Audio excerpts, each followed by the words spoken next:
The latest Warframe is kind of an electric ballerina. The sci-fi shooter Dysterra is headed into global beta. Spring seasonal festivities are just getting started in Brawlhalla, and Apex Legends 13th season brings in a new hero with some sweet new protective abilities.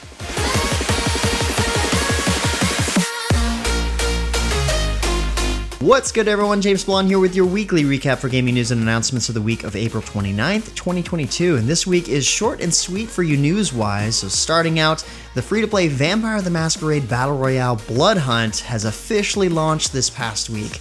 Available on PlayStation 5 and PC via Steam and GeForce Now, Bloodhunt offers you the ability to customize your vampire based on your clan affiliation, then hit the streets of Prague's Old Town to do battle with other vampires. The launch also kicks off its first season, including a battle pass that offers over 100 items, boosts, and tokens. This has been highly anticipated, so make sure you check it out, especially if you have a PS5. Meanwhile, Warframe's newest expansion, Angels of the Zariman, is now live. Exploring the secrets of the Tenno of the mysterious Orokin colony vessel Zariman 10-0, players will begin to unravel the mysterious pasts of the Tenno. In addition to the vast narrative and lore provided, the update also launches the new Gyre Warframe, which performs with grace and electricity. You can look forward to an all-new social hub with the Chrysalith, and you'll even be able to decorate your own Dormizone apartment. 3 new procedural game modes are available, and you can access the all-new Incarnon evolving weapons. As always, all of this content is available in Warframe for free and is available now on all platforms. If you've been a fan of Genshin Impact and its publisher Hoyoverse, you might want to check this out. The team's announced that its upcoming free-to-play title Honkai Star Rail is preparing for a second round of closed beta, and signups are now available. Honkai Star Rail is a new entry in the Honkai series and will be the first turn-based combat title Hoyoverse has created. If you've enjoyed the visual or narrative style of Genshin Impact or other Honkai games, this is one you want to check out. The link below to sign up for the next closed beta phase. Speaking of betas, if you're looking for a multiplayer sci-fi shooter, you might want to look into Dysterra, which just announced their upcoming global beta. Mixing survival and crafting elements into the shooter mix, Dysterra is set on Earth where humanity dug too far down and triggered an apocalyptic event called the Terrifier. Fight for your survival with and against other players as the final days of the planet draw closing, using a mixture of melee weapons and firearms. You can request access by visiting Dysterra's homepage or checking the link below. Testing begins on May 4th and will run until the 17th. OGame is receiving the largest update it's received in its near 20-year history. The game's latest update, Lifeforms, adds alien species to the game, and along with it comes tons of new strategies with all the buildings, technologies, and actions available for each alien race. If that wasn't enough, Gameforge has also announced the full OGame package is coming to the mobile platforms later this year. Beta testing for the mobile version will begin near the end of May, so be on the lookout to sign up if you're interested.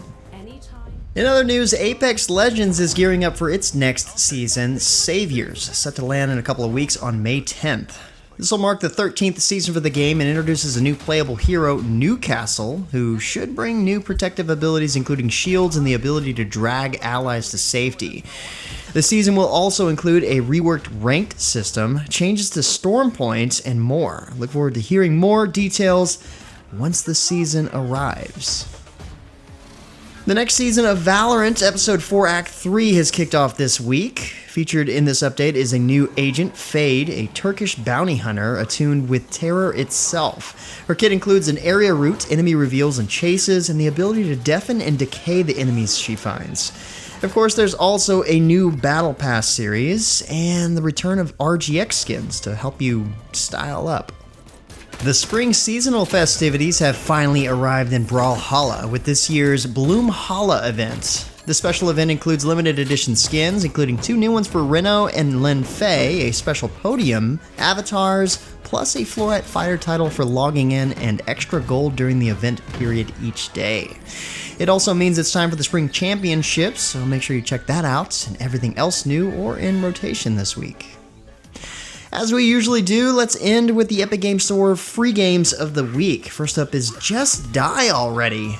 From the makers of Goat Simulator, expect tons of silliness and carnage as you and up to 3 others try and cause as much geriatric mayhem as possible in order to hopefully retire with most of your limbs intact. Next up is Paradigm, a surreal point-and-click adventure where a handsome mutant tries to survive an Eastern European apocalyptic country called Cruz while his past slowly catches up to him. And with that said, that's about it for all the major news and announcements for this week. Be sure to stay safe and keep your families healthy. Like always, you can find more information on the news topics linked in the description below. Feel free to discuss the news or even more news in the comments below, and don't forget to like, subscribe, wash your hands a bunch, hit that little bell icon to get notifications, and of course, share this video. But until next time, guys, that's going to be it for me. I'm James Blonde.